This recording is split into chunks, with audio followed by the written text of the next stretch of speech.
Welcome to today's edition of Daytime Dialogues. I have the great privilege of welcoming Dr. Jonathan Zisook, who many of us in Chicago know as Yoni Zisook, who really over the last several years has done some really amazing things. Not only was he and his wife Jill both Fulbright scholars, he spent time in Poland, living in Krakow, doing research for his dissertation. He's a fellow at the Joint, the JDC, and he's also now a lecturer at the University of Pittsburgh. And we're going to have a great time today. So Yoni, thank you for joining me. Thank you so much, Rabbi. It's my pleasure. So let's start slowly. Just in the news yesterday, there was a piece about the foreign minister of Poland making an accusation against the Israelis who come, the high school students who come to Poland on the Holocaust tours, that it's breeding anti-Semitism. Then there's been a recall of ambassadors. There's been accusations back and forth. Israel saying that they'll no longer send people to Poland to do these tours, which will hit financially the government. What's going on with the Holocaust memory, Poland? What's the background of all of this? Okay, so we're starting off easy, huh, Rabbi? You got it. Okay, so there is sort of the surface and then there's the undercurrents of all of this. So the statement that the foreign minister of Poland said that these Israeli trips, so some background, 10th and 11th grade Israelis, almost all of them come to Poland on trips to study the Holocaust. Parenthetically, sometimes it's also the first time these Israeli students ever set foot in a shul. I met countless numbers of Israeli teenagers who said the first time they went to Kabbalat Shabbat was either in the Noshik synagogue or in the Isaac shul in Krakow, which is parenthetically an amazing thing, but that's not our conversation. So yes, to some capacity, there's been a good deal of literature on what happens in these Holocaust trips. And yes, perhaps in the 90s, in the early 2000s, there was some resentment that was breeded on these trips towards Poles to some capacity. I don't really think, frankly, it's true anymore. And if it is, it's not what's going on. What really is going on is the government is deflecting. They're deflecting a very problematic bill, a legislation passed by the Polish parliament, signed into law by the president, which effectively makes it impossible for Holocaust survivors and their children to make restitution claims on property. That is what's going on here. These are deflection mechanisms to say the reason why there's been so much outrage in Israel and the United States for that matter is because really you don't understand. You push this anti-Polish narrative. Really, that's not what's happening. We're great. And why are you against this bill? This bill is a normal bill, but of course it's not a normal bill. So that is sort of the undercurrent. That's what's really happening here.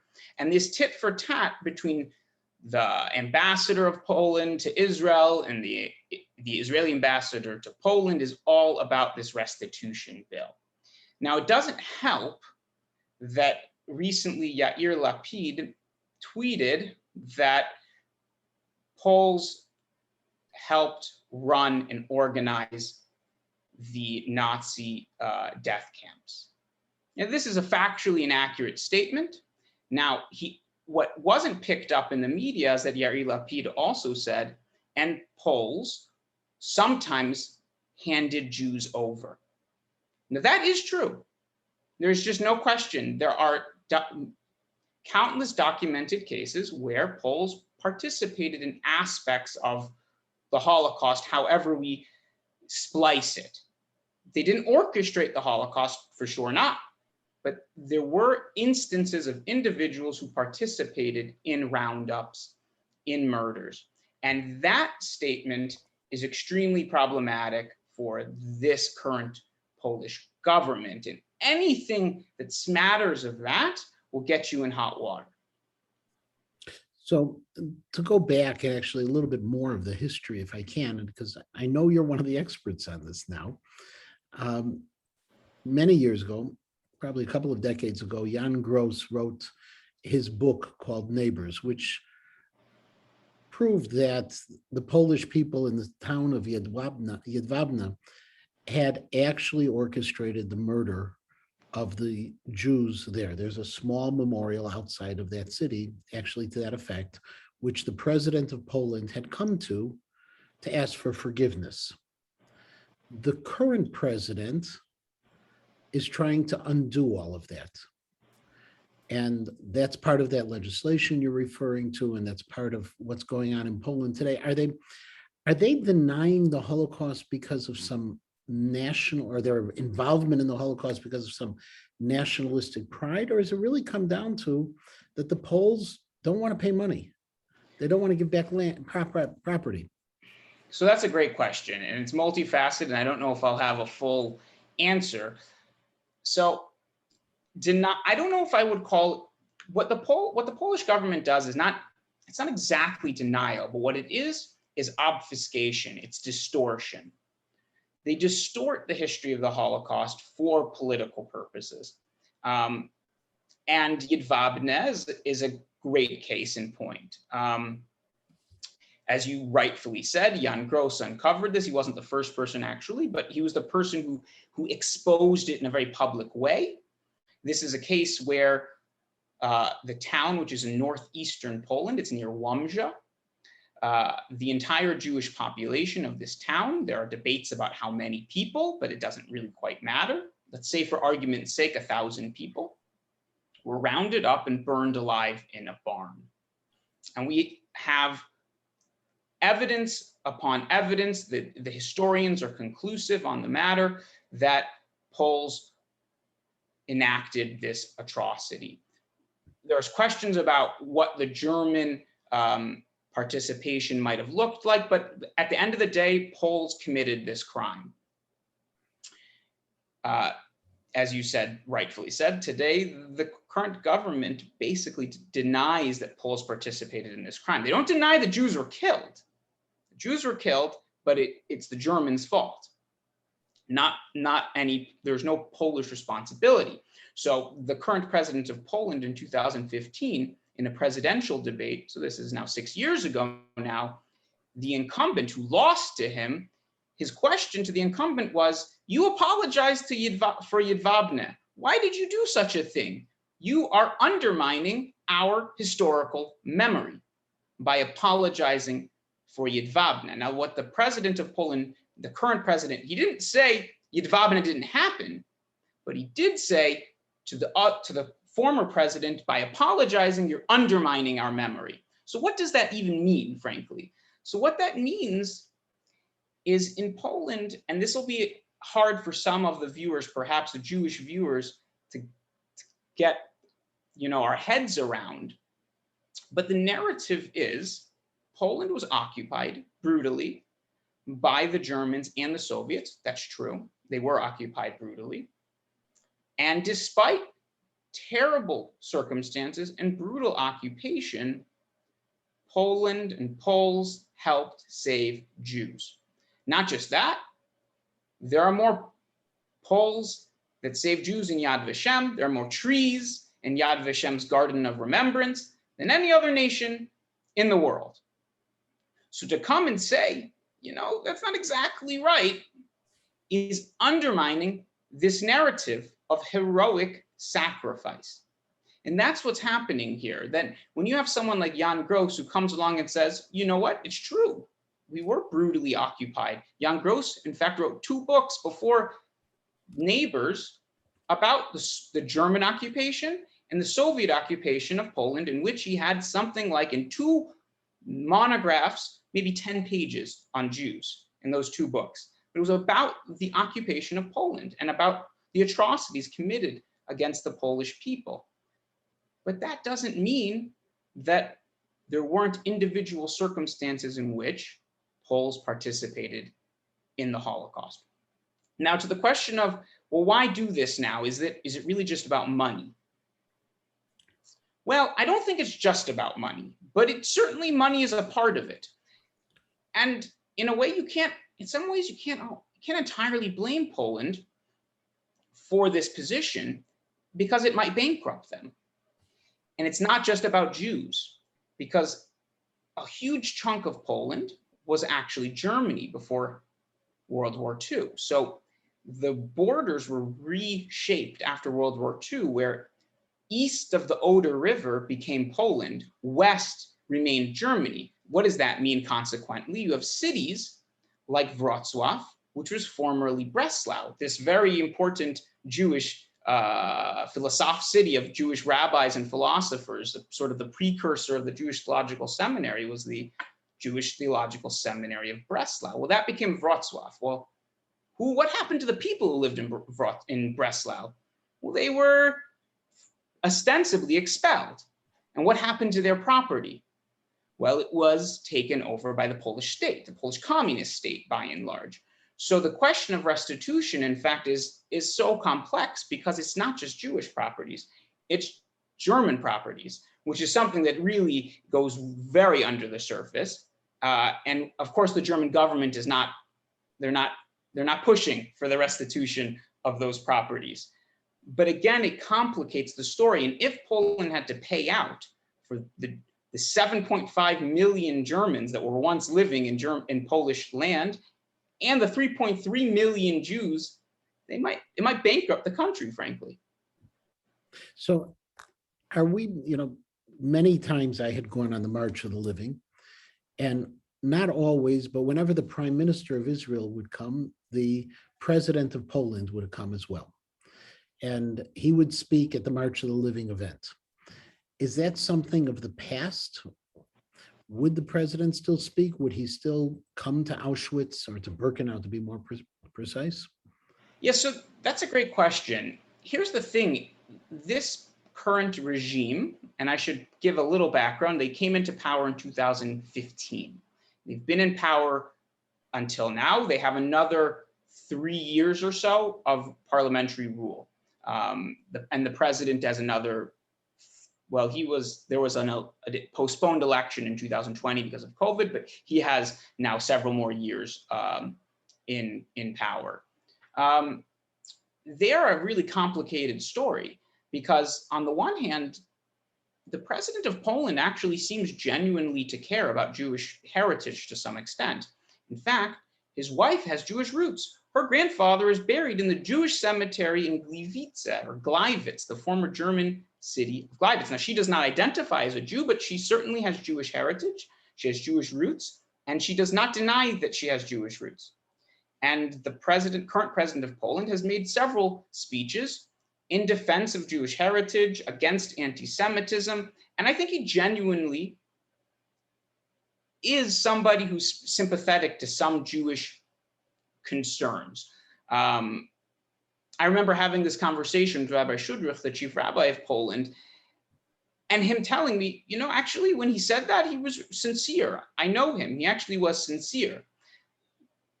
But he's the president of a country, of a government that distorts the history of the Holocaust.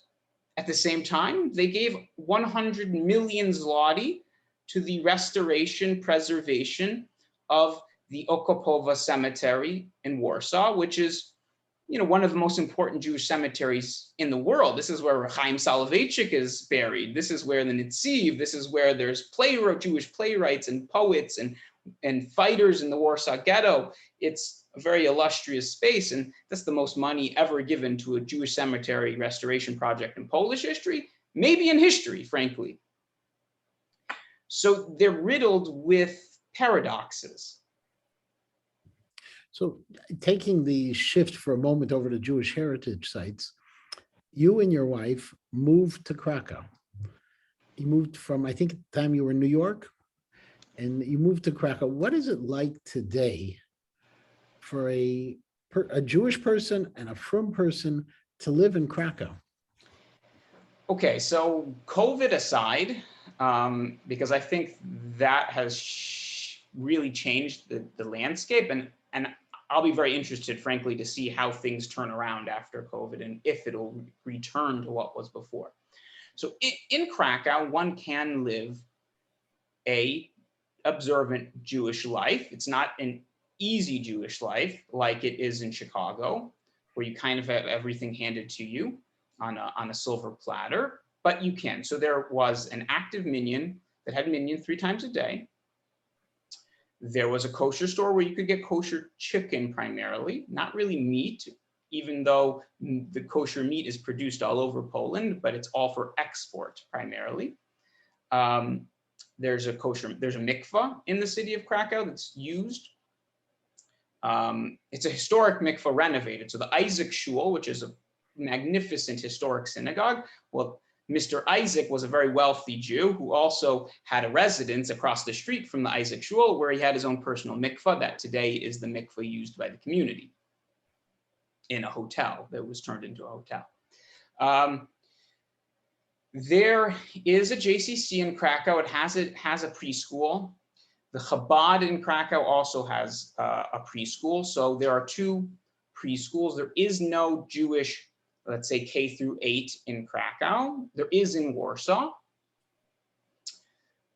The Jewish community in Krakow is very small. So without tourists, you barely get a minyan during the week. Maybe sometimes you wouldn't get a minyan during the week without tourists. Well, I know in our conversations with Rabbi Shudrich, who I've known for a long time, he always talks about the people who are still coming out, finding that they're Jewish and are staying. The numbers of Jews who are in Krakow today, what are the estimates? So that's a really great question. So it's unclear. I can give you better estimates for the entire country of Poland based upon demographers, but for Krakow alone, it's very unclear. So the JCC is probably the only place that actually keeps a membership list. And so it sort of depends, but again, it's very hard to know there too, because not all their members are Jewish. They have probably half the membership isn't Jewish. So of Jewish members of the JCC in Krakow, you probably have something like 400. Now, I could be wrong, so we'd have to talk with Jonathan Orenstein, the executive director, and he could give us the exact figures. It was something like that. There might have been double that in membership, though, maybe like 800 members when I was there. But and on a Shabbos, you might get 100 people that would come to like a Friday night meal at the JCC. The chief rabbi's rabbinic representative, Rabbi Avi Baumel, gives a shiur every Shabbos morning at the JCC, and he probably has 20 people that come to that shiur, and then they eat lunch. Local Krakow Jews who just want to, learn something about the Parsha. The numbers of Poland in general, according to the census, are just minuscule. Not more than 8,000 Jews, ostensibly, according to the Polish census. But this is a really misleading number, because still there are plenty of people with Jewish roots, Jewish heritage, who will not say that they're Jewish. They may be afraid, they may not know. They also have this weird thing in Poland on the census where you have like a first identity and a second identity. So then there's people that say that their first identity is Jewish is even smaller. If you combine the first and the second identity, you get to something like 8,000. But frankly, that's also wrong. And it's wrong because if you just do a calculation of the membership lists of the official Jewish communities throughout Poland, and there's about 10 cities that have official Jewish communities, and then you do the membership lists of the 2 JCCs and some others, you get to something like 15,000 Jews. And probably there's double that. So, and that's what sociologists and demographers have more or less estimated in Poland. Helena Dotner, who's a sociologist at the Jewish Historical Institute in Warsaw, and Konstantin Gebert, who's a Polish Jewish intellectual. They have basically a book on the subject, or a short report, a short book, and they estimate about 30,000 Jews today in Poland. And that goes from the 3.3 million who were in Poland before the war. That goes from 3.3 million. So even if we say there's not 8,000, but there's 30,000, it's still minuscule. It's 0.1% of the national population, which is close to 40 million people. So it's really a small community. And day to day, would you walk around Krakow with your kippah? Would you feel comfortable? So yes, in Kazimierz, I would wear my kippah around. And as you've been there, and maybe the audience doesn't quite know, but it's cool to be Jewish. This is the historic Jewish quarter of Krakow. It was not bombed during World War II. It's preserved. It's a little like Prague, but in a way, it's actually even better preserved. There are several synagogues that survived in various states of decay, frankly, but they've been restored beautifully, some of them. And you get a sense that you're in a little Jewish Disneyland. I mean, without Jews, but the sites are there. And to be a real live Jew in this place, in fact, is something quite novel and interesting culturally. So in Kazimierz, yes, no problem wearing a kippah around. When I went and did fieldwork in Jedwabne, that's a different story. I'm not wearing a kippah there. That's not to say I didn't sometimes. Here's the thing: when you walk around with a kippah in Poland, you're exotic, and the assumption is, of course, that you don't know Polish, because why else would you be wearing a kippah around? But I do know Polish, and so on occasion I would hear comments that weren't always the nicest, but that was the exception and not the rule. By and large, people were so excited. I had people come up to me seeing I was just getting groceries, and they'd come up, tap me on the shoulder and say, I want to shake your hand. I want to say hello I'm a Catholic, you're a Jew, or brothers, or we share so much in kind. We're so happy that you're here in Poland. And that was much more common. Really, and you know, the question which we always would ask is the future of Polish Jewry, in the sense that there's tremendous investment. The Lauder Foundation has been critical in trying to keep things going, the tours, the renovations, all of those things. Do you see a future for Jews in Poland? Yes and no. So here's the problem with contemporary Jewish life in Poland. The problem is, as soon as you learn enough, you max out your Jewish educational options. So, and you can't really, if you want to pursue advanced Jewish learning, at a certain point, you almost have to either go to Israel or the United States. The resources for advanced Jewish learning are just not there. Now you have university learning. Actually, Jewish studies in Polish universities are robust. I was a faculty member, affiliated faculty member in the Institute of Jewish Studies in the Faculty of History at the Jagiellonian University that graduates something like 40, maybe more students every single year with degrees in Jewish studies. They learn Hebrew or Yiddish, they have a requirement, and some of them are kimat fluent in Hebrew.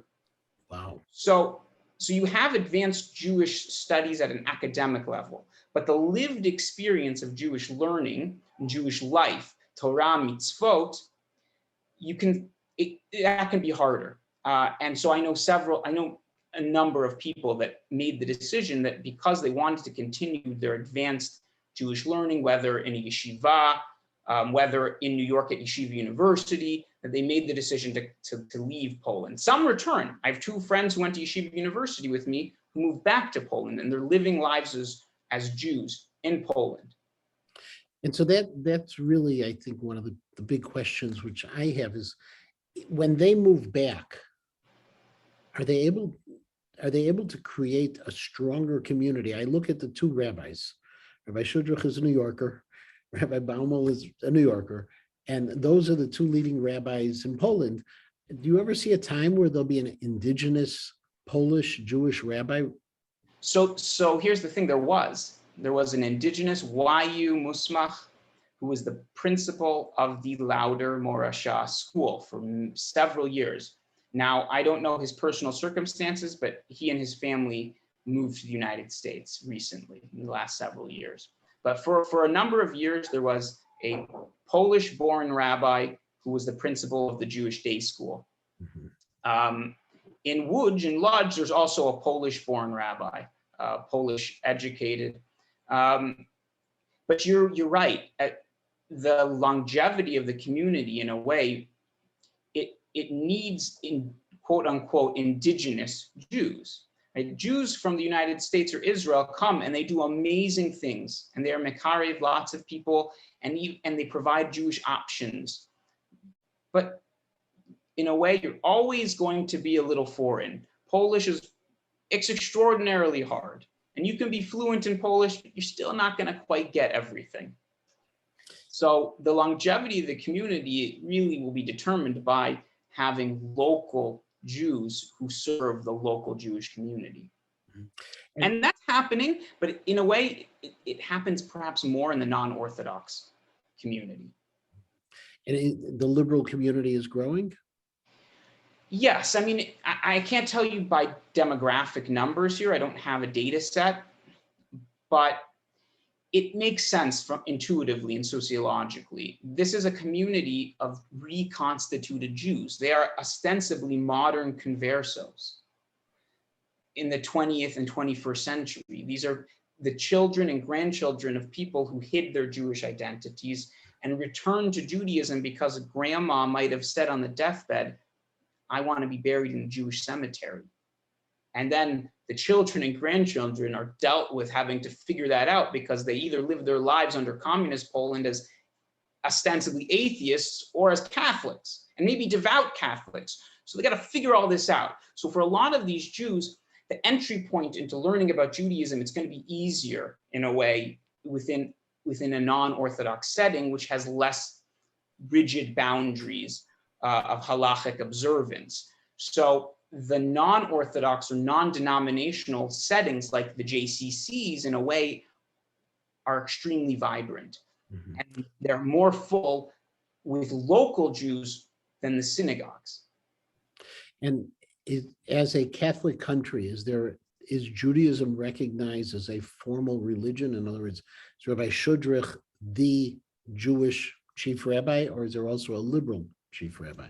No. Rabbi Shudrich is the chief rabbi. There is no liberal chief rabbi. Now, I think there's some internal conflict within the non-Orthodox streams that are represented in Poland over that. But no, he is the chief rabbi of, in theory, all the Jews. Now, a few years ago, the chief rabbinate or the official Jewish communities of Poland made the decision that they actually would hire internally a reform rabbi. Now, really, he's more of a in practice, he's more sort of conservative.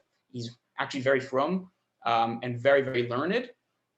But he presides over the Reform synagogue in Warsaw, which is a lot more traditional in its orientation than you would get in a Reform synagogue in the United States. And because Polish Jews are not so interested, frankly, in a lot of the emendations that have occurred in the United States, they're seeking Jewish heritage and Jewish continuity. We just have a couple of minutes left, but in your time in Poland, what was the most surprising thing you discovered? Oh, wow. That's a great question. Well, I think it's the paradox. There is so much vibrant exchange in Jewish culture and heritage. This is a place where there are almost 50 Jewish culture festivals a year. So a lot of people know about the Krakow Jewish Culture Festival, which is the largest Jewish culture festival in Europe, maybe the world. Well, in little former Städtlach all over the country, you have Jewish culture festivals. And at the same time as this robust, profound interest in Jewish life, culture, heritage, you have a government that ostensibly distorts the history of the Holocaust for their political needs and instrumentalizes that.